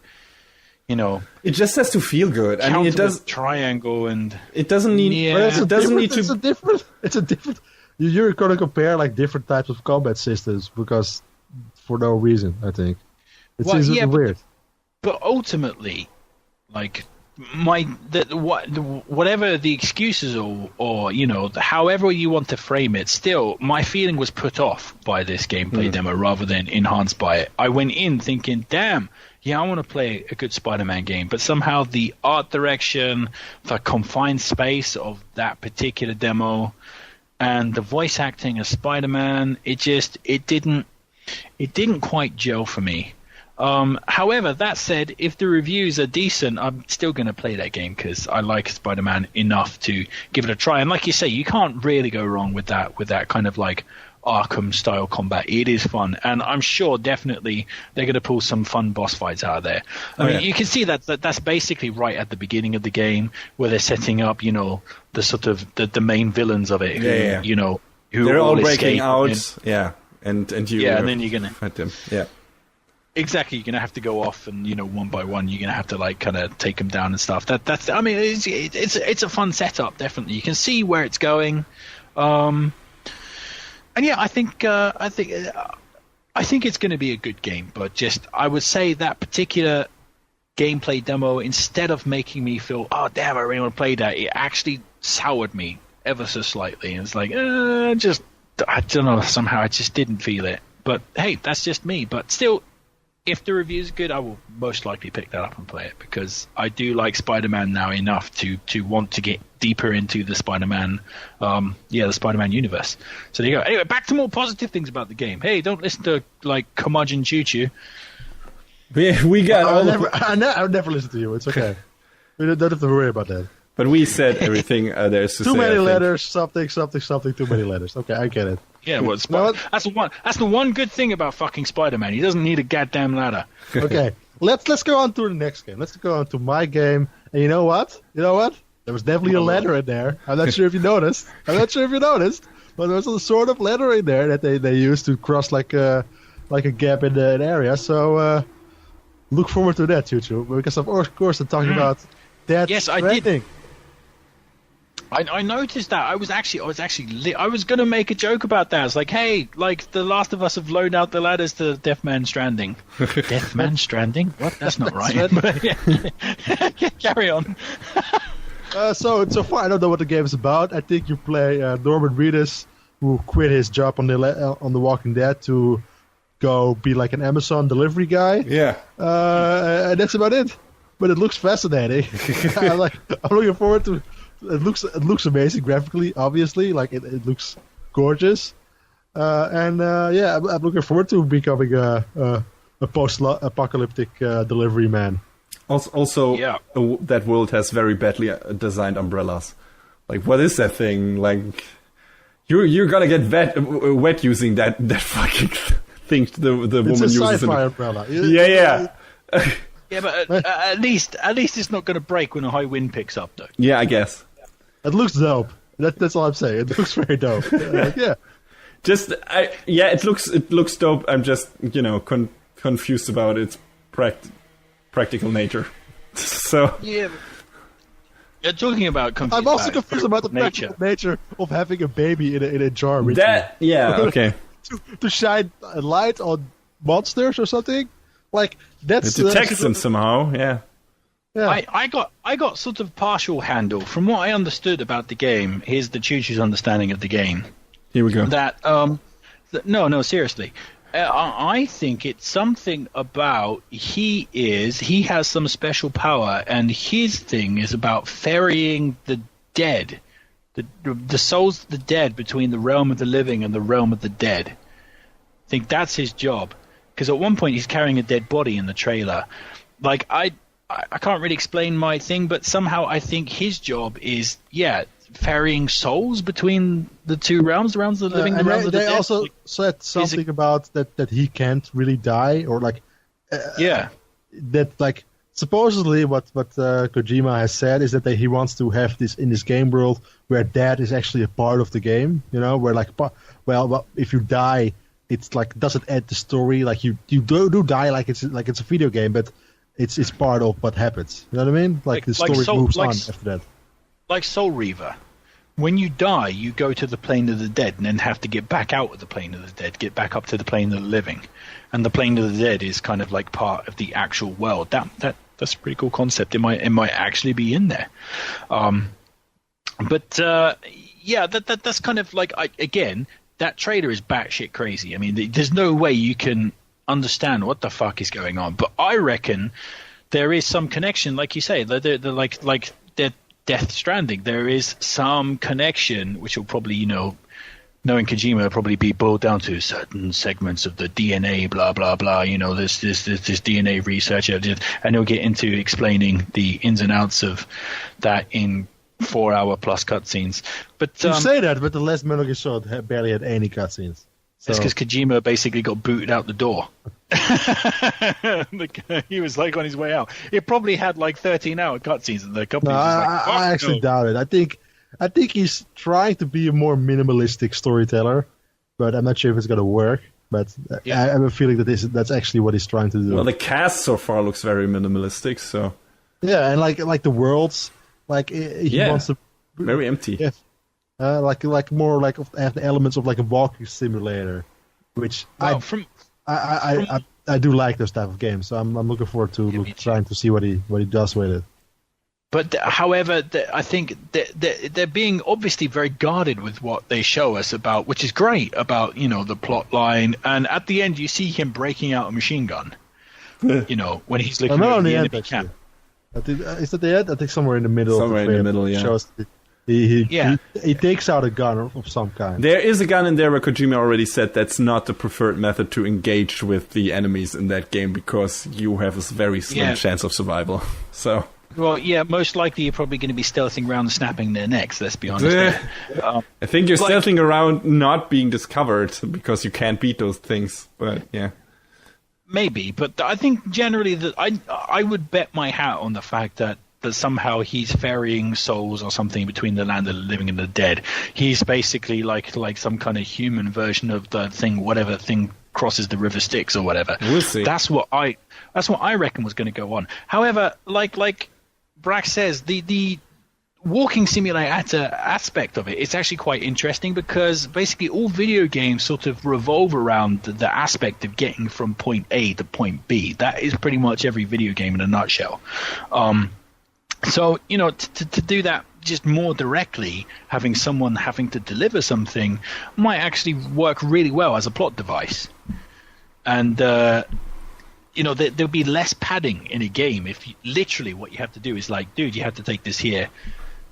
You have to take this from here to there.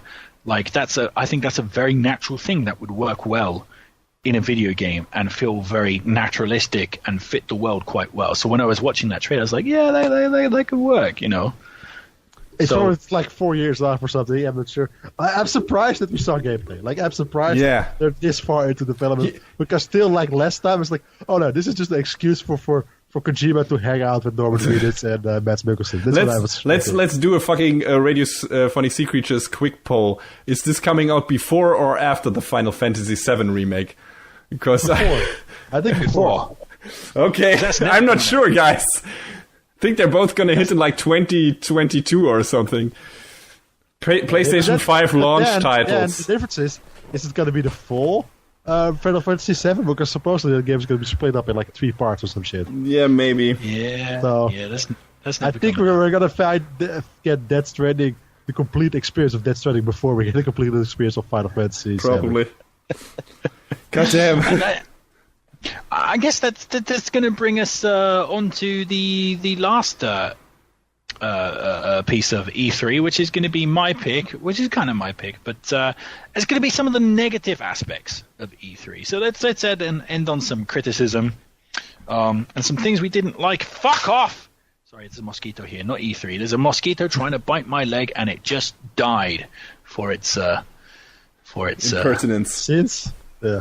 Okay. Yeah, for its sins. Well, it didn't sin because it didn't bite me because I killed its ass. But for its the sins of his father. Yeah, his father definitely, because his father definitely bit me, motherfucker. I still got a mosquito bite the size of a golf ball on my arm.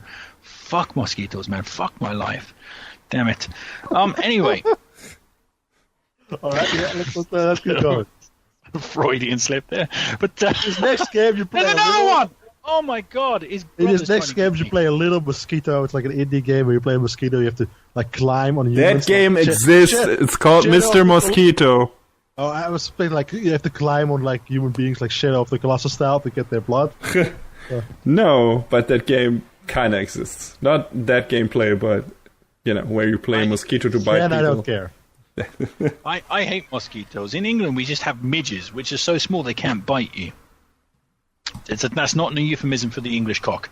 Anyway, so I will talk about some negative things for me from E3, and that is just what we did not see. So Final Fantasy VII already got mentioned. We didn't get to see that. That was announced, 2 years ago or something? At least. Where was it?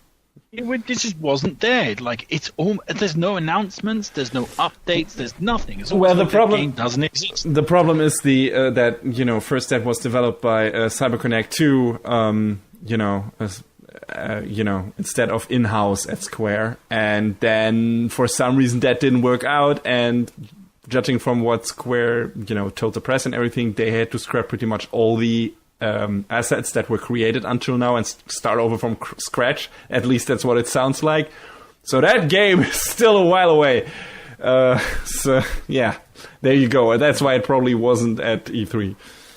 And another thing, obviously for me, Shenmue 3 was not at E3. Nothing was shown about that game. It's just disappeared into oblivion. Yeah, I don't really care about Shenmue at all. Yeah, you're a fucking wanker, but like. No, it's because it's based on the game, like nostalgia for a game that's like completely been surpassed by like the entire industry. So that's why. No, I don't think so. Yeah, I think so. No, I don't think so. I don't think so. I still love the original Shenmue games, and I played them like not too long ago actually. So finished them? I completely played them from beginning to end. The first one at least. I can't. It's very difficult to get hold of the second one these days, but the second one's even better than the first one. So, if you can suffer through the first one, you can definitely suffer through the second one easier. Because that's what for me. What I've looked at Shenmue gameplay, and that's what it looks like. Suffering. Yeah. I can appreciate that, but then again, I can appreciate pieces of shit on the sidewalk for their, artistic value. So, why would you appreciate shit on the sidewalk? Are you the guy who's taking photos of pieces of shit on the sidewalk and like, oh my god, this looks amazing. Oh, this looks so interesting. Why do you do that? Do you know what? I have these weird compulsions sometimes. Like I remember, there's this place called Cosham in my hometown. It's a shithole. Don't go there. You'll get stabbed. But like. On the floor of the train station, there's always fag ash, cigarette ash, I should say. But like for some reason, I had this like weirdly, yeah, someone's just immolating gay people there. No, that's horrible. Like, there's just for some reason I feel this really weird compulsion to get down on all fours and just lick it up. What? I thought about that so many. Yeah. It's like a weird compulsion. It's like a weird compulsion to get down, just like start licking cigarette ash off on the floor. Have you been a smoker like for a long time, or Never. Oh, okay, and it's weird. Apart from the odd doobie here and there, like nothing. Like I'm not really into. Let's ask Sigmund Freud what he thinks about this. Well, you could, but he's dead. I mean, you're gonna have to go to Norman Reedus for that shit. But anyway, but yeah, so Shenmue wasn't there. Huge disappointment. Don't know what's going on about that. Wanted to see that. Couldn't see it. Metroid. They spent so much time talking about... Did they spend time talking about Metroid? If you actually expected Metroid to be here, then you're naive. Because last year, they only had a logo. And it wasn't even a good logo. It was just a 4. It was just a more Metroid logo with a 4 next to it. That's it. Yeah, that's all they had. And that's all they had. Someone threw it together in an hour. Yeah, but the thing is, like, if it took an hour to put together that, surely they could take an entire year to put together a fucking character model or anything. Do you want to see what Nintendo does? Model?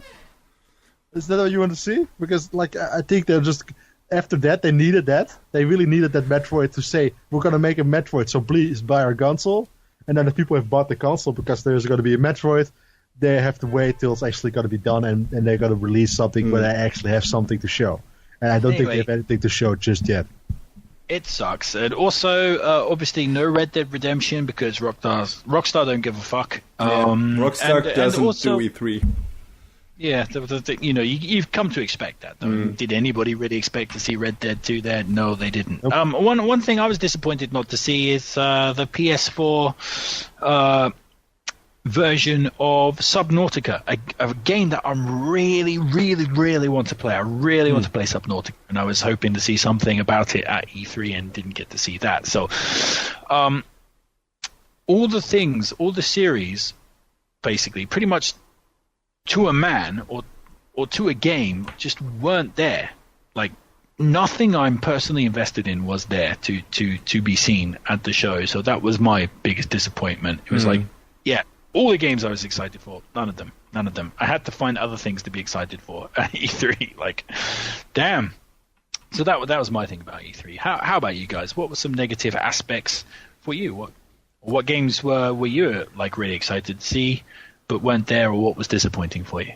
Well, like I mentioned, I mean, of course, some of the press conferences were disappointing, but that was to be expected. EA and Bethesda were fucking not interesting to me at all. And but like I said, I expected that. Sony a bit ill-conceived, like I said, but at least the games they showed were making up for that, because I was interested in pretty much all of them, Resident Evil 2 remake included, which we haven't mentioned yet. But the most disappointment I got was from Nintendo. You already mentioned Metroid Prime, but I didn't expect them to show anything from that either. I expected them to show something else, though, like maybe. And the only thing they showed was fucking Smash. And it wasn't even a completely new Smash game. People are saying, yes, it is. But no, this is kind of a port of 4.5 with all the characters that have... It's the greatest hits. Yeah, exactly. Greatest hits. It's just ultimate Smash 4. That's it. Otherwise, that's really it. There's not going to be new modes or anything. So from what I can tell and from what I've heard. And it's just... what if the new Smash has like a good multiplayer, like good online multiplayer, it's gonna be do gangbusters. Yeah, of course. And I'm gonna buy that game. I'm gonna play that game. It's just like, okay, that was the only pretty much big thing they were showing, and that's the only big thing coming out from them for the rest of the year. I mean, there's Mario Tennis that's coming up soon, and Octopath Traveler by Square, which I'm very much looking forward to. But we already knew about those, and they're very close to coming out. I expected something else showing up that was, hinting at something coming in fall or maybe in winter or even next year. We didn't really get anything that interesting or new. We didn't see anything for Bayonetta 3. We didn't see that Yoshi, which I was not super interested in, but hey, come on. I mean, sure. At least that would have been something. We didn't see that either. They're fucking only pretty much Smash and, some Xenoblade 2 DLC, which is nice, of course, and that weird fucking Armored Core wannabe game that I don't know how to feel about yet. But aside from that, I just nothing interesting in that fucking press conference, which was really disappointing to me. Shit fuck. We need a new drinking game. Every time Human Metal says fuck, you will die. You need to take a shot. Yeah. You will die.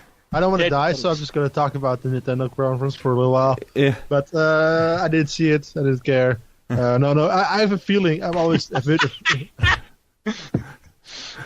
So I'm a bit afraid that Nintendo has just blown their load real early. Yeah. With like a really good first year. Even though some of that is just leftovers from the previous console, but after that, it's going to be a while before we get another year like that, if we ever get a year like that. So that's what I'm a bit afraid of, and maybe that's true. I'm not sure yet. Yeah, but, the thing is, the stuff. There's also a game rumored that Retro, the people behind the first 3 Metroid Prime games, who have made the recent Donkey Kong Country games, who were good, and who have had with Mario Kart 8, are working on something rumored to be a Star Fox racing game, which I would also have been supremely down with to see anything from that, maybe, if that exists. We also didn't see that. So it's like, nothing really felt like, oh, this is a big E3 thing.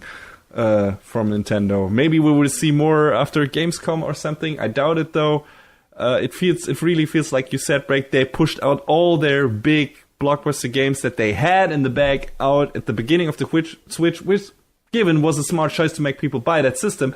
But now there's that drought, and if they're gonna lose player base and those are not coming back because are no interesting games coming out, I am afraid that the Switch is gonna, share the fate of the Wii U, even though it's a better system. It's already done better, and I think I think, let's be honest, even if they don't play that console that much, they're not going to sell that console, so they will still probably going to pick up a new game that looks interesting. Yeah, probably. Oh. But that was the same thing. But let's go back to the single worst thing that Nintendo did. They didn't put Waluigi in Smash Brothers. What's up with that? Yeah, that's horrible. Even the Washington Post wrote about it. So fans were super pissed. Well, I guess Italy didn't get into the World Cup, so. I always feel bad for Waluigi. I'm not sure if you guys feel bad for Waluigi, because poor guy. Huh? Yeah, true. Well, he's a shit character. They put Star Fox in Starlink, like somebody has said, Waluigi is like the true nowhere man. Without other characters he reflects, inverts, and parries, he has no reason to exist. Waluigi, and that the only comes from what the movie is it. Without a rather firm wretched, he is nothing. He's not his own man. All right. I always feel bad for Waluigi. Sure. But one thing that Human Metal reminded me of, and I've kind of been poisoned by E3s that give us a title screen and then just you have to wait 5 years before you see anything, like the Metroid thing, or even the announcement of Shenmue before anything meaningful happens. But goddamn, Elder Scrolls 6 was announced. Shit. I mean, it's going to be a million years before we see anything. Yeah, but there's another add-on to our poll. Is that going to come out before Final Fantasy VII and maybe Death Stranding or after it? I think there's a better chance there because it is Bethesda. That's true. It's gonna come out. It's gonna be super glitchy, but it's gonna come out. Elder Scrolls 6 announcement is like the Metroid Prime, Metroid 4 announcement of Bethesda. That they have nothing on that game yet. Well, maybe they have something, but they don't have that much to show. The question is what the real question is I bet now, what are we going to see first, Metroid 4 or Elder Scrolls 6? Because I really think we're going to see Elder Scrolls 6 before Metroid Prime 4. I think Metroid. Yeah, I think we'll see Metroid first. Pretty sure. They also announced that other Bethesda game, the Starfield, Star something. We're also going to see Metroid 4 before that. I think that Bethesda, they said in the conference that game is going to be out before Elder Scrolls. Yeah. I think they're further with that. Also, before all of that, I'm hopeful and I would be pretty happy if Doom 2 comes out before that, because I really like that Doom remake, reboot, whatever, that came out recently, and they're already working. I think that game is going to come out for the first out of all the games we discussed. And I'm fine with that because, like I said, I left that new one, and I want to play another Doom. Sure, give it to me. I think next up on my list of games that I'm going to go back and play is Doom. Actually, after I'm done with God of War, Doom is the next game I'm going for. Oh, good. That's going to be good choice. All right, Brack. Any negative things for you? I think there wasn't many new announcements, which makes me think that they're waiting till either next E3 or at least until Sony and Microsoft announce their new consoles before they show anything. You know what I mean? Because I feel like those consoles are coming up quicker than we think. I think they're gonna be there 2020. They said 3 years until PS5, so. Yeah, maybe. I'm not sure, but I feel that's why they don't announce any new stuff, because the new stuff is going to be on those consoles. So maybe because if you look at what Sony has announced has in the pipeline, that seems at least for the next 2 years, 2.5 years. You know what I mean? Now we get Spiderman. Next year we get Days Gone and maybe Last of Us, and then after that Ghost of Tsushima. Yeah, Ghost of Tsushima. And that seems like a lineup for at least 2.5 years, something like that, right? And I feel that's why they haven't announced anything else, because the other stuff is going to be PS5, and that That announcement is probably going to come within 2 years. Here's a question. Will the next God of War be a launch title for PS5? Or is that too soon? I don't think so. I think Horizon might be a launch title, the next Horizon. Oh, yeah. Could be. I think they'll get another God of War out on PlayStation 4, even if it's just sort of like a kind of like expansion or something, because I think the player base is there. The assets on the PlayStation 4 are there. So I think we would get to see. I wonder if God of Cory War game, Barlog wants to do that, and with the success that game had, he probably has pretty much free decision over what he wants to do with his franchise at this point. So if he says, no, I want to put all our efforts into the actual next iteration in that franchise, I don't think we will see that. Also, if God of War is like the poster child of how to not ruin, but how to lessen the name of your franchise by releasing like a mid game. Yeah. Like nobody was interested in God of War for a long time after that last game on the PS3, which is like sort of like a mid tier. I don't even remember its name. Ascension. It was God of War. All Ascension. Right, yeah. Which in general I've played it. It's an alright game. It's okay. But in overall it weakened like the prestige of that franchise until God of War brought it back. But it was like an uphill battle, I think. And now I don't think they want to risk that high class prestige name that they have just with like a mid game. So I mean, he has said that he has at least story wise material for 5 more games. Just in how much he has laid out the universe and everything. But I don't know if that means that also gameplay-wise and, map-wise and everything and scenario-wise that he has all of that ready at the go to make it possible to the next game hitting PS4. So. Yeah, that seems unlikely because that always smells of that. Ridley Scott always says he's got 22 Alien films in his back pocket or whatever. But personally, I truly believe that we have seen announced we right now know about all of the big PS4 exclusives that are still going to come this generation. That's what I feel like. Maybe I'm wrong. And we'll see next E3 if they're going to announce anything more for this generation. They're probably going to do it there. It's weird to say, but I hope we get some meaningful DLC at least for God of War. Yeah, because this game is so good that you want more. I know. Yeah, me too. I would right now. If you give me like Breg already said, if you give me the next God of War game right now, I would instantly drop everything and play that. Yeah, it's just that good. Times. Yeah. So that's our opinion on E3, but what's your opinion, oh valued listener? So if you have any opinions on that stuff, please sound off in the comment section or wherever you can, in your mum's face maybe. Just scream it at her. What wasn't an E3? Fucking Leisure Suit Larry 5, motherfucker! What is Rocksteady making? What the fuck is Rocksteady making? Like that. Leisure Suit Larry 5, Brack. Have you not seen the combat from that game? It's amazing. I hope they're making a Superman game. But yeah. This doesn't make any sense to me. Why would you want an open world game with Superman? You just fly around and just beat people with one punch. You can make that interesting. I trust those guys. Not sure about that. But except where every enemy is Doomsday. Jesus, no thank you. Hey, it would be just like fucking Dawn of Justice. There's another one. Take a shot, people. Die of liver disease. Okay, but hey, please join us next time you decide to level up from trapping your dick in an elevator door to snagging your nuts in an escalator's coast.